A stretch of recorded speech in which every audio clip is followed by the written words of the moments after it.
अस्सलाम वालेकुम, नमस्कार, सत श्री अकाल एंड गुड इवनिंग। मैं हूं अर्जु काज़मी और आप देख रहे हैं पॉइंट ऑफ व्यू।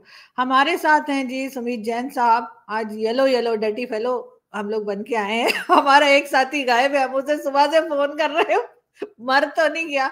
मैं रोहित की बात कर रही हूँ। उसने कहा था कि वो ज्वाइन करेगा, 15 मिनट पहले तक था, अब पता नहीं किधर गया है। लेकिन सर सबसे पहले थैंक यू सो मच कि आपने ज्वाइन किया।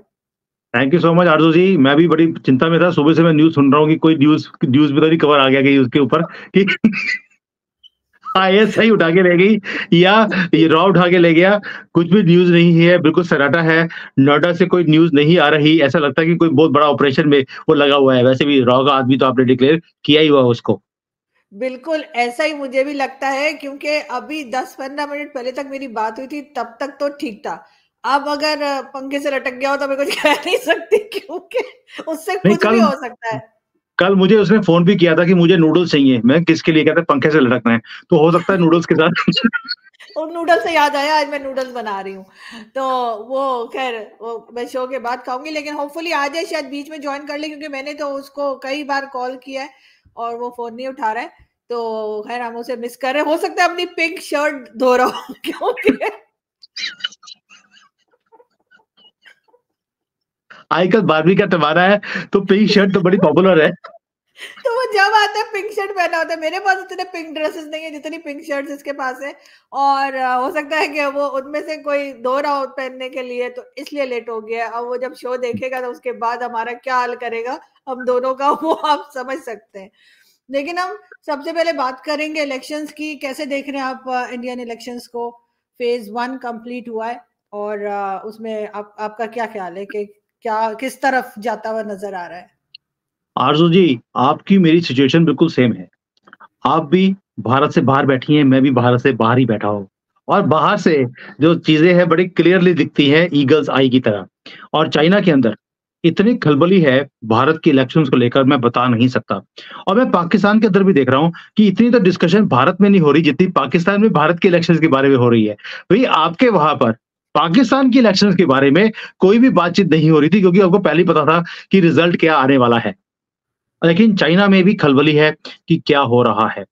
चाइना आज की डेट में भंगड़े डाल रहा है कि लो जी मोदी गया, साडा फेवरेट पप्पू आने वाला है। यहाँ पर ऐसी बातें चल रही हैं कि पप्पू आएगा। पप्पू ने एक ऐसा गंद डाल दिया है भारत के अंदर कि ये हिंदुओं से सारी चीज़ें छीन कर हम मुसलमानों को दे देंगे। पता नहीं क्या प्रॉब्लम है इसको हिंदुओं से और क्या प्यार है मुसलमानों से, मुझे आज तक समझ नहीं आया। इतनी बेवकूफ़ियाँ तो आपके हुक्मरान नहीं करते वहाँ पर बैठकर जितने हमारे यहाँ पर। इसलिए उसका नाम इंटरनेशनल पप्पू का नाम दिया गया है। एनीवेज़ अब हो क्या रहा है? अगर तो हम सोशल मीडिया को देखते हैं, भारत के अंदर हो चाइना में अंदर हो या पाकिस्तान में हो, वहाँ पर ऐसा लगता है जैसे बीजेपी हार रही है। ऐसा परसेप्शन क्रिएट करने की कोशिश की जा रही है, एक इन्फ्लुएंस करने की कोशिश की जा रही है लोगों के ऊपर। लेकिन जो ग्राउंड रियलिटी अब मुझे भी बहुत देर हो गई है जर्नलिस्ट के साथ बात करते हैं, ग्राउंड के ऊपर हमारी टीम्स फैली हुई हैं, जो वहाँ पे मुझे इन्फॉर्मेशन आ रही है कि बीजेपी की जो सिचुएशन है, वो बहुत ज़्यादा स्ट्रॉन्ग है। वहाँ पर बीजेपी जीत रही है, मोदी जी के लिए प्यार है लोगों को काम करके दिए हैं, कुछ डिलीवर किया है और मोदी की गारंटी एक ऐसा वर्ड लोगों के साथ रेजोनेट कर रहा है कि मोदी जी जो कहते हैं, वो करके दिखाते हैं। अगर उन्होंने बोला कि दुश्मन के घर में घुस के मारूँगा, तो आपसे ज़्यादा तो इसको कोई समझ नहीं सकता, वो घुस के मारते भी हैं। तो ये जो गारंटी है मोदी जी की, जो मैं कहता हूँ करके दिखाऊँगा, वो बेशक आप कहते हैं वो कौवे मारे थे, भाई कौवे ही मारे थे, कौवे मारे तो थे ही। कांग्रेस ने तो कौवे भी नहीं मारे क्योंकि आपके लिए तो अज़हर महमूद हो और हो वो कौवों की तरह ही हैं। हमने मार दिए तो मार दिए, क्या हो गया? मोदी की गारंटी थी, हमने पूरी कर दी। तो ये जो मोदी की गारंटी वर्ड है, इसका असर नीचे तक है। अब ये हालत हो गई है कि ऑपोजिशन भी बढ़-चढ़कर प्रॉमिसेस करती है कि हम ये कर देंगे, वो कर देंगे। लेकिन गारंटी किसकी है? पप्पू की गारंटी। वो कहते हैं पप्पू की गारंटी मतलब कि ज़ीरो, इसके ऊपर कोई भी विश्वास नहीं करेगा। तो ये एक फ़र्क है।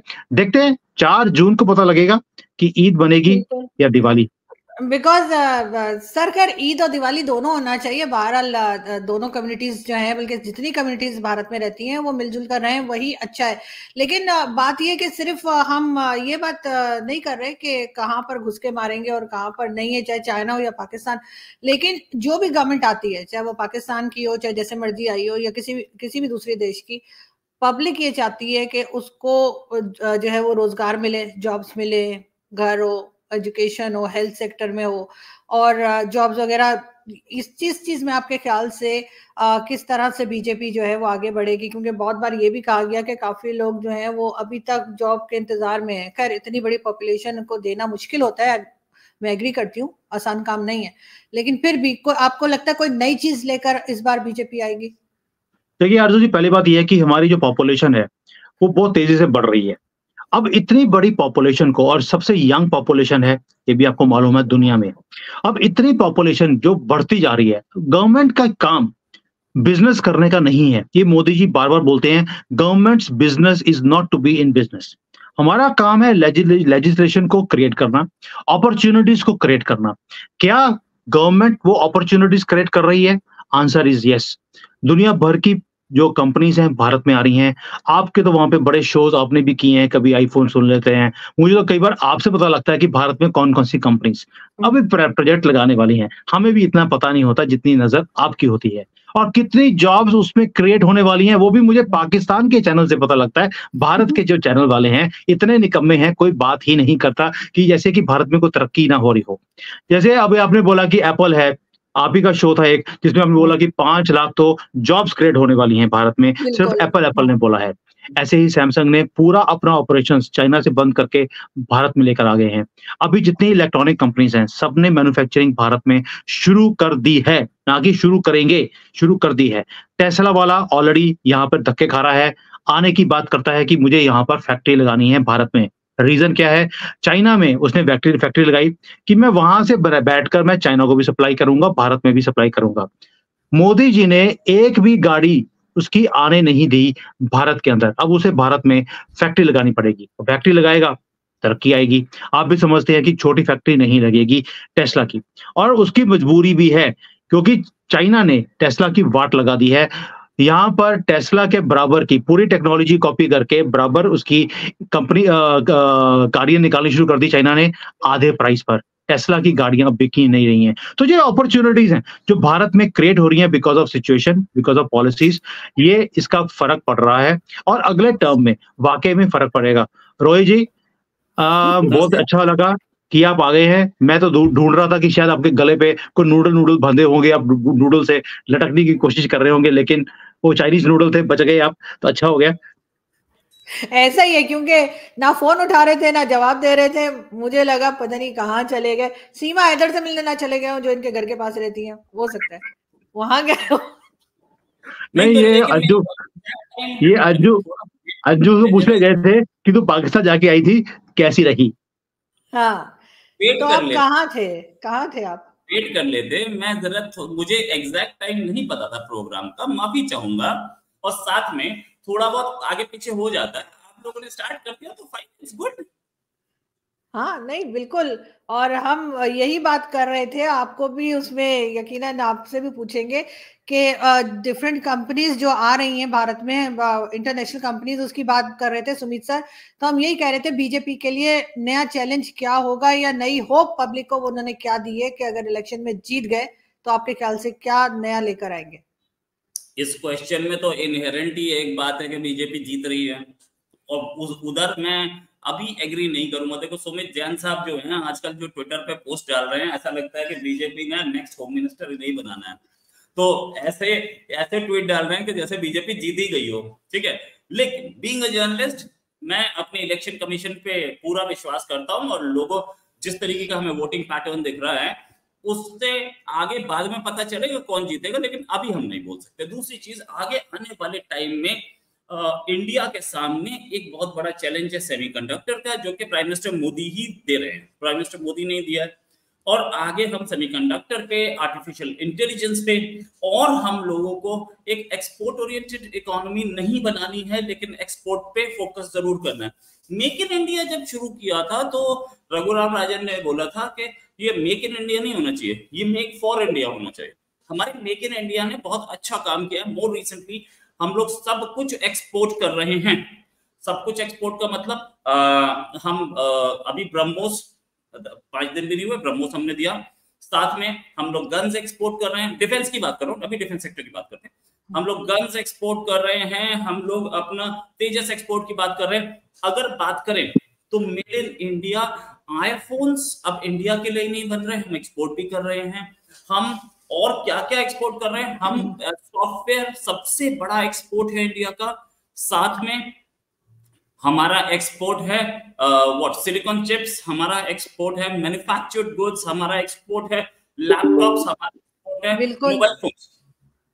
नहीं, बिल्कुल सही कह रहे हैं। लेकिन सुमित सर, ये सब कुछ जो रोहित ने बताया कि ये सब कुछ कर रहे हैं, इसके बावजूद रोहित कॉन्फिडेंट नहीं है बीजेपी को लेकर।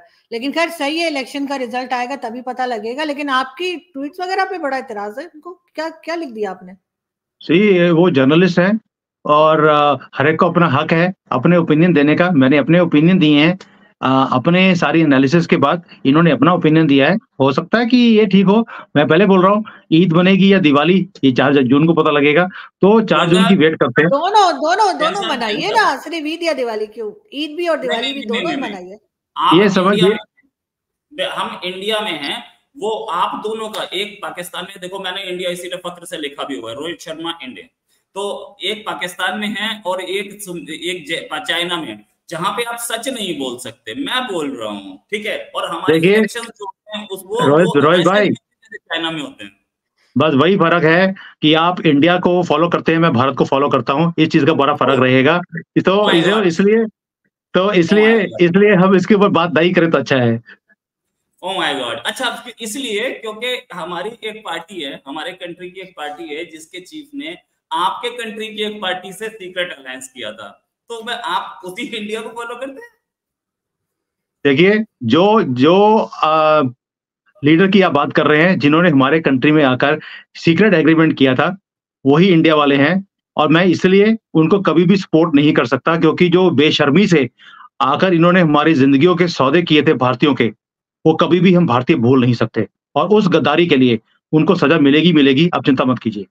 वो धक्के खाते हुए आज भी धक्के खाते 2 यात्राएं कर गए हैं, और यात्राओं में उनके साथ क्या कुछ हुआ है ये सारी दुनिया जानती है, और आगे भी पता लग जाएगा। बट एनीवेज, आरजू जी, जो आपने बात करी कि भारत के अंदर चैलेंज क्या रहेगा भारतीय जनता पार्टी के लिए, एक सेकंड, एक चीज मैं और ऐड करूंगी यहाँ पे सुमित सर आपके लिए, वो ये कि क्या जो भारतीय इंडिया से बाहर है, क्या वो उनके लिए कोई तरीका है कि वो वोट दे सकें या नहीं? आप नहीं कर सकते अभी फिलहाल नहीं है।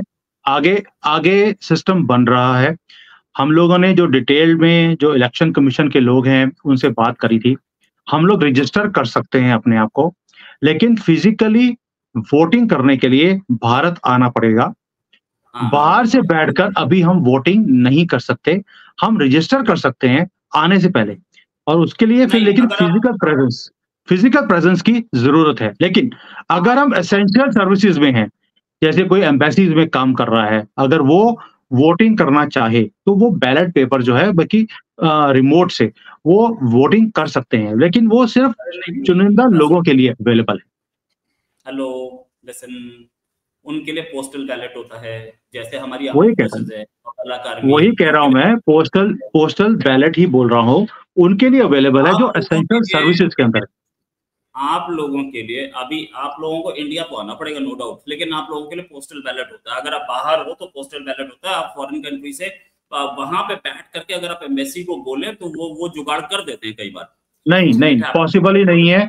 मेरी एम्बेसीज में बात हो गई है और मेरी फॉरेन मिनिस्ट्री में बात हुई है। वो कहते हैं कि अभी हमारे पास कोई भी सिस्टम नहीं है जो फॉरेन में लोग रहते हैं उनकी वोटिंग के लिए। ये सिस्टम 25-26 तक तैयार होगा, दैट मींस 29 में इंप्लीमेंट किया जाएगा। अभी हमारे पास वोटिंग के लिए एक फॉर्म है जो यहीं से बैठकर हम अपने एरियाज में भेज सकते हैं कि we want to come and vote, हमारा नाम रजिस्टर किया जाए। लेकिन उसके लिए वोटिंग करने के लिए हमें फिजिकली भारत में आना पड़ेगा। अभी कोई भी ये जो सिस्टम है वोटिंग का बाहर बैठकर एम्बेसी में जाकर, वो नहीं है। सर, आप चैलेंजेस की भी बात कर रहे थे, आपकी बात बीच में रह गई। अगर आपने नेशनैलिटी वापस नहीं दी है तो आपकी वोट यस, जो भारतीय है, जो भारतीय पासपोर्ट होल्डर है, वो अभी वोटिंग नहीं कर सकता है। रोहित भाई, बिलीव मी ऑन दिस। अभी आप इंडिया में हैं, भारत, जब भारत में एंटर कर जाएंगे पता लग जाएगा। तो अभी दूसरी बात करते हैं हम लोग, as far as challenges are concern. मैं बाहर जाने के मूड में नहीं हूँ, और आपके कंट्री में तो बिल्कुल नहीं चाहिए। बिल्कुल आना भी नहीं है, आना भी नहीं है, क्योंकि यहाँ पर ऐसी मेंटेलिटी के लोगों को शिनजियांग में क्या कुछ किया जाता है आप समझ सकते हैं। आरजू जी आपके लिए बोल रहा हूँ, आरजू जी की बोल रहा हूँ। तो आरजू जी, हमारे लिए सबसे बड़ा चैलेंज वही है। आप भी करवा के आए हो क्या? सॉरी क्या? अच्छा मैं ये बोल, सुन लीजिए बात को। अच्छा एक मिनट, समीर सर कंप्लीट कर लेना, समीर सर को कंप्लीट तो करने दे। जी जी जी। तो जो चैलेंजेस हैं भारत के लिए, जैसे हमारी पॉपुलेशन बढ़ती जा रही है, यहाँ पर पागलपन भी बढ़ता जा रहा है। कई बार आपने भी शो करे हैं कि यार हमारे यहाँ पर लोग पाकिस्तान में आपके इतने बेवकूफ नहीं है या इतना तंग नहीं करते जितने भारत के रेडिकलाइज हुए पड़े हैं। पागलपन है कि यहाँ पर हिंदुओं को खत्म करना है। अब तो उनको बढ़ चढ़कर ऑपोजिशन ने भी बोल दिया कि भाई जितना हिंदुओं ने कमाई करी है निकाल निकाल के इन जहादियों को हम दे देंगे। तो ये एक बहुत बड़ा चैलेंज है उनके दिमाग में कि उनके दांतों पे खून लगा दिया है, और वो सैंपल भी दिखाना शुरू कर दिया कांग्रेस ने। जैसे कर्नाटका में है, वहां पे लड़कियां उठा के लेके जा रहे हैं, केरला में लड़कियां अगवा की जाती हैं, और इतना बड़ा गंद डाल दिया है कांग्रेस ने भारत के अंदर एज फार एज हिंदुओं को लेकर, कि वहां पर अब लोगों को लगता है कि यार ये पागलपन खत्म होना चाहिए। और मैं तो बार बार गवर्नमेंट को बोलता हूं कि आपको चाइना वाला मॉडल ही इंप्लीमेंट करना पड़ेगा, और कोई तरीका नहीं है। इजराइल वाला आप कर नहीं सकते। तो इसलिए बेटर यही है कि आप चाइना वाला मॉडल इंप्लीमेंट कीजिए, ताकि ये पागलपन तो खत्म होना शुरू हो। देखते हैं क्या होता है। ये सबसे बड़ा चैलेंज है भारत के लिए, जो ठीक करना बहुत ज्यादा जरूरी है। आप तो समझ सकती हैं, आप तो वहीं रहती हैं, तभी आपने घर में जो गेट है, मेन गेट, वो भी आपने पीआईए का गेट निकाल कर लगाया ताकि उसको खोलना बड़ा मुश्किल हो, और बाहर भी अंदर भी आपने कैमरे लगाए हुए हैं ताकि आपको कोई तंग ना करे। वही चीज भारत में भी हो रही है। अब आप कैमरे की हालत देख लीजिए रोहित की, ऐसा लग रहा है कि पता नहीं क्या पीछे ऐसा लग रहा है फोग है कि क्या है, तक्के विक्के बना रहे थे, क्या कर रहे थे, इतना धुआं क्यों लग मैं रहा है? जैन साहब की बात सुन रहा था। जैन साहब जो है ना मिसलीडिंग बात करते हैं आजकल। कोई नहीं जीतने वाली, वो जिस पार्टी को सपोर्ट कर रहे हैं वो जीतती नहीं दिख रही मुझे। क्यों? जैन साहब, now coming to the point, एक चीज तो ये है कि ऑफ कोर्स इंडिया में अभी तो इलेक्शंस मिड में है, और जैसे ही खत्म होती है कहानी तब पता चलेगा। लेकिन जैन साहब एक चीज बताऊं मैं आपको कि आप जो एनआरआईज हैं उनके वोटिंग के लिए पैटर्न आ रहा है, ठीक है, लेकिन वो उनकी अगर वोट बनी हुई है ना, अगर वो पहले वोट कर रहे थे ना तो वोट किसी ने काटी नहीं उनकी, वो वही है। समझ रहे हैं बात को आप? तो आप वो वोट कर सकते हैं। चलिए रोहित भाई, मैंने जो एक्सपीरियंस करना था आपको मैंने कर दिया। फिजिकली आना पड़ेगा, वो फिजिकली आने के लिए ही चक्कर है बस। अच्छा पब्लिक कितनी बाहर आ रही है रोहित? पब्लिक बाहर आ रही है। इस बार 2 ईवीएम चाइना भिजवा देता हूँ, वहीं से वोट कर देना। आपको फिजिकली तो आना ही पड़ेगा, वो तो मैं मान रहा हूँ। वहां से पोस्टल बैलेट, आपको पोस्टल बैलेट का चक्कर था, पोस्टल बैलेट वहां मिल जाता था, लेकिन पता नहीं मेरे को कुछ लोगों ने बताया था कि पोस्टल बैलेट मिल जाता वहां पे। रोहित लोग बाहर आ रहे हैं क्योंकि गर्मी भी है काफी, और मौसम यकीनन इंडिया में भी ऐसे ही होगा जैसे यहाँ पर है। लोग बाहर निकल रहे हैं वोटिंग के लिए। आप गए, आपने वोट डाला? मेरा वोट परसों है यार, मेरा वोट परसों है, अच्छा 26 तारीख को। दूसरी चीज ये कि लोग अभी जो हमें वोटिंग पैटर्न दिख रहा है यूपी में 50%, it is alarming, no doubt about it. वो लोग बाहर नहीं आ रहे हैं, गर्मी है, लोग बाहर निकल नहीं रहे हैं। और ये हम अगर कुछ देखें तो ये एक खराब पैटर्न जरूर है। इलेक्शंस लेट भी हो गए हैं, आईपीएल भी चल रहा है, बहुत सारी प्रॉब्लम्स है इकट्ठी, तो पता नहीं क्या होगा। लेकिन अब ये देखना बहुत जरूरी है, ये थोड़ा जल्दी हुए होते तो इसके रिजल्ट्स बिल्कुल अलग होते, नो डाउट अबाउट इट। लेकिन जी पिछले 5 या 6 पोल्स देखें तो हमने ये देखा है कि जो इलेक्शंस मई तक खत्म हो गए, मई के फर्स्ट वीक तक खत्म हो गए, उसमें बीजेपी लैंडस्लाइड विक्ट्री लेके गई है। और जो मई के बाद चले उसमें बीजेपी की सिचुएशन खराब थी। पिछले 5, मैं 1998 से बात कर रहा हूं, जो भरी गर्मी में नहीं हुए, थोड़ा ठंडे में जून सितंबर अक्टूबर नवंबर या फरवरी मार्च अप्रैल मई तक खत्म हो गए, उसमें बीजेपी का एक एज होता है। तो अभी जो है पैटर्न, वो क्योंकि एक ऑपोजिशन फ्रैगमेंटेड है तो हम ये नहीं बोल पाएंगे कि क्या पैटर्न होगा। लेकिन हाँ, बीजेपी के वोटर की प्रॉब्लम है। बीजेपी का वोटर गर्मी में बाहर जल्दी नहीं निकलता है। I don't know. अब ये सुमित सर, ये पहले क्यों नहीं कर लिए गए इलेक्शंस? अगर वाकई में मौसम का तो असर होता है। वो इलेक्शन कमीशन हमारे यहाँ पर आरजू जी, हमारे यहाँ पर सिलेक्शन और इलेक्शन में फर्क होता है। हमारे यहाँ पर हर चीज आर्मी चीफ के ऑफिस से नहीं होती है। हमारे यहाँ डिफरेंट इंडिपेंडेंट डिपार्टमेंट होते हैं। इलेक्शन कमीशन हमारा इंडिपेंडेंट है। मौसम तो चेक कर ही सकता है ना, मौसम तो इलेक्शन कमीशन को मौसम से कोई मतलब नहीं है। बाढ़ भी आया होगा तो भी बोलेगा कि इलेक्शन होंगे, जिसने वोटिंग करनी है आकर वोटिंग कर दे। उनको कोई मतलब नहीं है, क्योंकि वो आराम से अपने ऊंची सी बिल्डिंग में बैठे हुए हैं। उनको बाढ़ से भी मतलब नहीं है। जिसको आना है आएगा, गर्मी हो सर्दी हो, इलेक्शन है तो है। और हमारे यहाँ तो हर रोज ही इलेक्शन होते हैं। आपको पता है, आप खुद ही बोलते हैं कि यार इतना बड़ा कंट्री, हम तो रोज ही सुनते हैं कि इलेक्शन हो रहे हैं, ये कब इलेक्शन खत्म होंगे। और जब तक इलेक्शन खत्म होने की बारी आती है तो जनरल इलेक्शन हमारे मेन जो होते हैं वो शुरू हो जाते हैं। तो इसलिए इलेक्शन कमीशन अपने तरीके से अपनी डेट्स देता है, गवर्नमेंट के कहने से नहीं देता। सो इट्स जजमेंट जो हो गया। अब इसको सबको पालन करना ही पड़ेगा, सुनना ही पड़ेगा। जैन साहब, इस बार तो इलेक्शन कमीशन ने और बढ़िया काम किया है कि आपने अगर 10 लोगों को चाय पिलाई तो वो 10 रुपए पर पर्सन के हिसाब से 100 रुपए आपके खर्चे में ऐड कर देता है। अब वो सबके सब सोच रहे हैं भाई यार ये तो बड़ा मुसीबत है, पहले ही खर्चा 25 लाख का बहुत कम है। पर पहले ही खर्चा बहुत कम है एक कॉन्स्टिट्यूएंसी में। अब वो इलेक्शन कमीशन इतना, और आप अगर कहीं पोलिंग वाले एरिया में ना, आपको दिन में एक गाड़ी जरूर दिख जाएगी जिसके ऊपर लिखेगा ऑब्जर्वर, इलेक्शन कमीशन ऑब्जर्वर। वो अपनी कार के ऊपर ऑब्जर्वर लगा करके घूम रहे हैं और देख रहे हैं किसकी कैंपेन हो रहा है। इसकी वजह से कैंपेन ही नहीं हुआ। आज तक मेरे पास कोई नहीं आया वोट मांगने। उन्हें पता भी है वैसे तो रोहित का वोट, लेकिन फिर भी नहीं आया वो।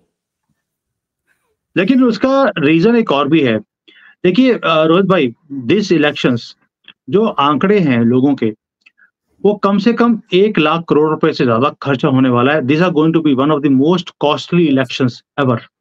और उसका ये तरीका नहीं होता कि जिसने जो खड़ा है सिर्फ उसी ने पैसे लगाने हैं। भी सपोजिंग मैं किसी को सपोर्ट कर रहा हूँ और मैं अपने लेवल पर खर्चा कर सकता हूँ, तो वो ऐड नहीं होगा। रीजन बीइंग वो किसी इंडिपेंडेंट ले खर्चा किया है। नहीं तो 1 लाख करोड़ रुपया कैसे खर्च हो जाएगा इस इलेक्शन में? आप खुद बोल रहे हैं कि 1 लाख करोड़ रुपया खर्चा होने वाला है, कैसे हो? अरे भैया, वो आपको वो कहानी नहीं समझ में आ रही है। होता क्या है कि मेरे एक दोस्त ने अगर 10,000 रुपए खर्च किए ना, तो वो मेरे एक्सपेंडिचर में आ जाते हैं। ठीक है, वो इलेक्शन कमीशन ऐड कर देता है। दूसरी चीज, वो 1 लाख करोड़ जो खर्च हो रहा है ना, वो 1 लाख करोड़ आपका टीवी ऐड है जो कि सब पे नहीं पड़ रहा है। वो एक कॉन्स्टिट्यूएंसी का अलग है और पार्टी का अलग है। प्राइम मिनिस्टर की रैली हो रही है यहाँ पे, अगर सपोजिंग मेरी कॉन्स्टिट्यूएंसी में प्राइम मिनिस्टर की रैली है, तो उसका जो खर्चा है वो मेरे में ऐड कर दिया जाएगा। ये सारी चीजें होती हैं। और election commission is very tough about it यार। अभी तो इलेक्शन कमीशन ने और स्ट्रिंजेंट मेजर्स उठाए हैं। अगर प्राइम मिनिस्टर जितना घूम रहे हैं और दूसरे बड़े लीडर्स जितना घूम रहे हैं, वो फिर उसके बाद सोशल मीडिया एक्सपेंडिचर बहुत है 1 लाख करोड़ में, वो सारा कहीं ऐड नहीं हो रहा है। फिर उसके बाद बहुत सारी चीजें ऐसी भी होती हैं जो कि पीछे की जाती हैं। आप 1 लाख करोड़ का जो बता रहे हैं ना, वो बड़े वाइड स्केल पे गेम है। वो आप उसको इंडिविजुअल के एंगल से मत देखिए। इंडिविजुअल का तो कितना है, मेरे हिसाब से 4-5 करोड़ है, ज्यादा नहीं है। इतने पैसों की बातें मत किया करें। मैं बैठी हूँ पाकिस्तान से, हम लोगों की तबीयत खराब हो जाती है इतना पैसा सुनकर। लेकिन ये जरूर है कि 12 इलेक्शन में खर्चा बहुत होता है। और हम जो सेकंड फेज है वो कब शुरू होगा रोहित? क्योंकि हम लोग सोच रहे हैं कि हम फिर इलेक्शन को कवर करते रहेंगे। आप दोनों को मैं रिक्वेस्ट करूंगी, आप इंडिया ही आ जाओ ना कवर करने। आप एक बार वीजा अप्लाई करके देखो ना। पाकिस्तान का नाम ही नहीं रखा है आप लोगों ने। पाकिस्तान से कोई रिपोर्टर्स नहीं आ सकते। लेकिन ये कि हाँ, आप लोगों से हम समझते हैं, क्योंकि इस बार सुमित सर एक चीज बहुत अच्छी हुई है, वो ये कि पाकिस्तान का के टीवी चैनल्स जो हैं वो कवर कर रहे हैं। और हमें करना चाहिए। इंटरनेशनली जो न्यूज होती हैं भारत की, वो कवर करनी चाहिए। तो बिल्कुल की जा रही है। और वहां से कई जर्नलिस्ट वगैरह को भी फोन पे लेते हैं। आरजू जी, मुझे तो हैरानी होती है कि कवरेज का भी एक तरीका होता है। इतनी लंबी लंबी फेंकने की जरूरत क्या होती है? पता नहीं कम्युनिटी में प्रॉब्लम है कि पढ़ाई लिखाई में प्रॉब्लम है। भाई यहाँ पर हम अर्बन नेक्सस की बात करते हैं। आपके हामिद मीर इतने सीनियर जर्नलिस्ट, उन्होंने अरब कर दिया उसको, अरब नक्सल्स। भाई आप सोच के देखिए, मैं कोई छोटा मोटा अगर कोई होता, फकर यूसुफ जाहिद और कुछ होता, ऐसी गलती कर दे तो मैं समझ सकता हूँ। लेकिन अगर आपको चाइना में कोई आदमी कंबल डाल के पीट जाए ना, तो समझ लेना कि फकर यूसुफजई ने पिटवाया आपको। याद रखना। सही बात है। आज जो आपने दुश्मनी ली है ना फकर भाई से, याद रखना। हामिद मीर से यार आप ये एक्सपेक्ट कर सकते हो कि इतना सीनियर जर्नलिस्ट ऐसी बेवकूफी करेगा? नहीं कर सकता। फिर एक और थे जो पिछली गवर्नमेंट में पीस आप ये जो क्या था इसका ये क्या होती है आपकी क्रिकेट टीम की जो हेड बन गए थे, चेयरमैन बन गए थे, आजकल दोबारा से यूट्यूब के ऊपर आना शुरू हो गया। बेंच पे तो बंद कर दिया था क्योंकि पैसे दूसरी तरफ से बहुत बढ़ रहे थे पीसीएल से। तो अब उन्होंने भी आकर क्या लंबी-लंबी फेंकी हैं, क्या आग उगली है। मैं समझ नहीं सकता कि आपके जो सो कॉल्ड जर्नलिस्ट हैं अगर कवर भी करते हैं, तो किस तरह से कवर कर रहे हैं ये भी बड़ा मैटर करता है।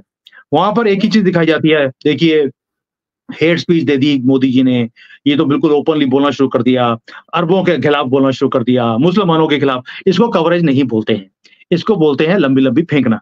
तो मुझे लगता था कि किसी एक आधे आदमी है भारत में जो ये इसका ट्रेडमार्क या कॉपीराइट उनके ऊपर था। आप भी चाइनीज़ हो गई हैं, कॉपीराइट का मतलब है राइट टू कॉपी। तो आपने भी उनको कॉपी करके लंबी-लंबी फेंकनी शुरू कर दी। नहीं, मैंने तो नहीं फेंकी। हाँ, हामिद मीर साहब ने ज़रूर फेंकी है। और वैसे खैर मैं और मेरे कई दोस्त उनके फ़ैन नहीं है, लेकिन होता है, बड़े-बड़े देशों में ऐसी छोटी-छोटी बातें होती रहती हैं।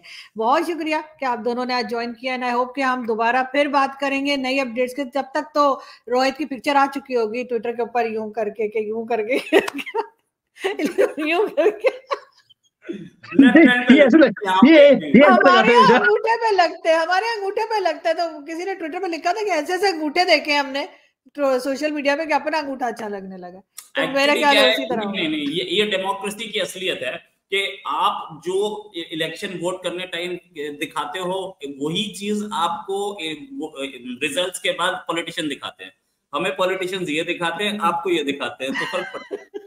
बिल्कुल ऐसा ही है। थैंक यू सो मच आप दोनों का कि आज आपने ज्वाइन किया। Thank you so much. Thank you. Thank you Aarti ji, thank you. Thank you, bye.